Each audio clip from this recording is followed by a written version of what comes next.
Hello friends, welcome back to Learn with Jia, and today we will see the summary of all the reactions, reagents and their products of the chapter amines that we can the products that we can make from benzene diazonium chloride. So this is a very important compound and हमें सबसे पहले इसका preparation सीखना पड़ेगा कि ये कैसे बनाते हैं।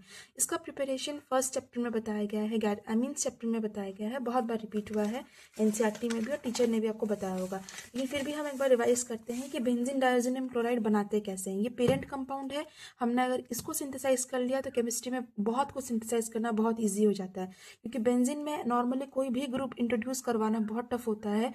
अगर हम उसको ईजिली करवाना चाहते हैं तो हम उसको बेंजीन डायज़ोनियम क्लोराइड के थ्रू करवा सकते हैं। तो सबसे बड़ी बात है बेंजीन डायज़ोनियम क्लोराइड हम बनाएंगे कैसे।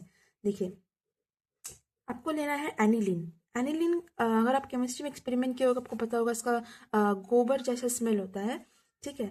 और आप इसको जब रिएक्ट कराएंगे 0 to 5 डिग्री सेल्सियस, टेम्परेचर देखिए बहुत ठंडा है 0 to 5 डिग्री सेल्सियस, HNO2 के साथ, तो आपको मिलेगा बेंजीन डायज़ोनियम क्लोराइड यानी कि N2 plus plus Cl minus, ठीक है। अब बात यह है कि आपको ये मिलेगा कैसे, मतलब HNO2 जो है वेरी अनस्टेबल होता है और ये मार्केट में आपको डिब्बे में नहीं मिल सकता, ये तुरंत रिएक्ट करके HNO3 या फिर कुछ भी दूसरा कंपाउंड बनवा लेता है। आपको ये इन सिटू प्रिपेयर करना होता है और इन सिटू प्रिपेयर करने के लिए आप लेते हैं HCl NaNO2, ठीक है। HCl और NaNO2 से आप देख सकते हैं HNO2 बन सकता है, ठीक है। और यही HNO2 आप यहाँ पे यूज करते हैं, इसको कहते हैं इन सिटू प्रिपरेशन, क्योंकि मार्केट में ये ऐसे अवेलेबल होता ही नहीं है। मार्केट में जो अवेलेबल होता है वो होता है ये HCl और NaNO2, आप ये डालेंगे फिर आपको ये मिल जाएगा। अब हम इसके साथ क्या क्या कर सकते हैं कि हमें अपने डिजायरेबल प्रोडक्ट्स मिले, वो हम इसकी लिस्ट देखेंगे। आप CO2Cl2 HCl डालेंगे तो आपको क्लोरोबेंजीन मिल जाएगा। कैसे याद रखेंगे कि अगर आप कुछ भी रिएजेंट डालते हैं ये पूरा का पूरा कॉम्प्लेक्स ग्रुप हट के यहाँ से Cl आके यहाँ बैठ जाएगा, ऐसे याद रख सकते हैं, ठीक है। क्योंकि मैकेनिज्म इंपॉर्टेंट है नहीं, प्रोडक्ट इंपॉर्टेंट है, कंपटीशन के लिए भी बोर्ड्स के लिए भी।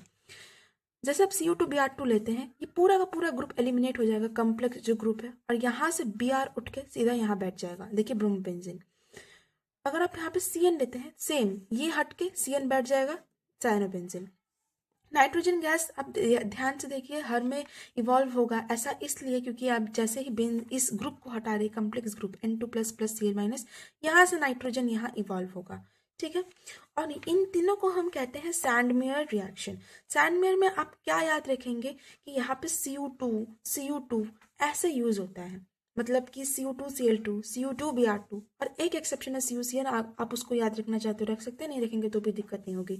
ये दोनों इंपॉर्टेंट है कि सैंडमेयर में आपको याद रखना है कि CO2 यूज होता है, क्योंकि गैटरमैन में भी आप अगर देखेंगे प्रोडक्ट सेम है, रिएजेंट अलग है। ट्रिक क्या है आपको याद रखना है, गटर में कॉपर मिलता है, देखिए गैटरमैन कॉपर, यहाँ पे सिर्फ कॉपर है, CO2Cl2 नहीं है, CO2Br2 नहीं है, सिर्फ कॉपर है, ठीक है।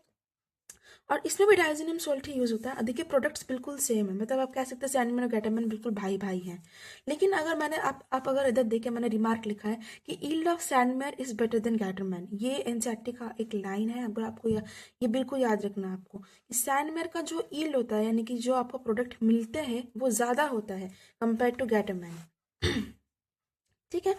आप देख सकते हैं ये नाइट्रोजन गैस इसमें भी इवॉल्व होगा, लेकिन यहाँ पे एक एक्स्ट्रा प्रोडक्ट भी मिलता है जो होता है CuCl, और इधर भी CuCl, ठीक है। फिर नेक्स्ट हम KI लेते हैं, ये अननेम्ड है, इसका कोई नेम नहीं है। आप सेम यहाँ से आप पूरा का पूरा ग्रुप हटाएंगे और I यहाँ से लेके यहाँ बिठाएंगे, देखिए आयोडोबेंजीन, N2 गैस बिल्कुल इवॉल्व होगा।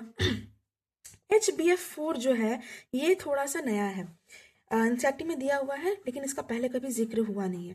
HBF4 में क्या होता है कि यहाँ से Cl माइनस, यहाँ से आप देखिए हम पहले क्या कर रहे थे पूरा ग्रुप हटा रहे थे, अब हम पूरा ग्रुप नहीं हटाएंगे, अब हम N2 प्लस को छोड़ देंगे, Cl माइनस को हटाएंगे, Cl माइनस को हटा के BF4 माइनस हटा देंगे, लगा देंगे। मैं क्या बोल रही हूँ कि ऐसे है N2 प्लस Cl माइनस, ठीक है।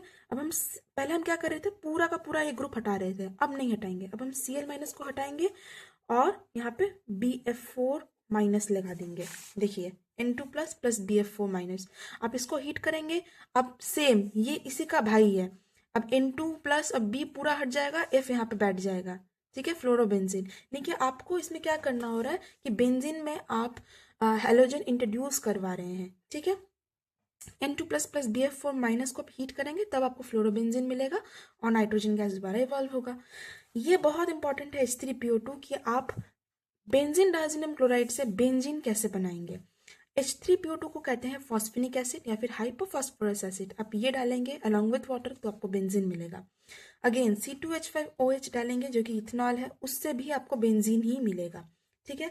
अब ध्यान रखने वाली बात यह है कि अगर रिएजेंट में अगर आपको C2H5OH/Na मिल जाए तो आपको बेंजीन नहीं मिलेगा। क्यों? क्योंकि C2H5OH Na ये जो रिएजेंट है, आप अगर पढ़े होंगे आपको वो ये पता होगा कि ये विलियमसन ईथर सिंथेसिस का रिएजेंट है। तो विलियमसन ईथर सिंथेसिस में आपको ये बेंजीन तो नहीं मिल सकता, तो इसलिए आपको ध्यान रखना है कि Na नहीं होना चाहिए। वेरी कंफ्यूजिंग होता है, ठीक है। तो आपको यहाँ पे Na नहीं होना चाहिए, सिर्फ इथेनॉल होना चाहिए तो आपको बेंजीन मिलेगा। देखिए बेंजीन बनने के दो तरीके एनसीईआरटी में दिए हुए हैं, बेंजीन डायज़ोनियम क्लोराइड से, या तो आप H3PO2 डालो या तो आप C2H5OH डालो। अगर आपको फिनोल चाहिए तो आप 283 केल्विन में पानी डालो, पानी में H+ और OH- होता है, ये N2++ Cl- हट जाएगा, OH आके बैठ जाएगा। मैंने क्या बोला कि H2O जो होता है वो होता है H+ OH-। यहाँ पे जो N2+Cl- है, इस ग्रुप को हटा के यहाँ पर OH लगा दो, पानी से OH आ गया तो बन गया फिनोल, ठीक है। अब देखिए दोबारा हमने HbF4 का केस लिया है, सेम ये बनेगा। आप इसको NaNO2 के साथ अब हीट करोगे तो यहाँ से ये हटके NO2 आके बैठ जाएगा, देखिए, ठीक है। और आप N2 गैस तो लिबरेट होगा और NaBF4 साइड में कंपाउंड बनेगा। याद ये रखना है आपको कि ये बनता है, ठीक है। नेक्स्ट वीडियो में हम कपलिंग रिएक्शंस देखेंगे और समझने की कोशिश करेंगे कि क्या मैकेनिज्म है। Thank you.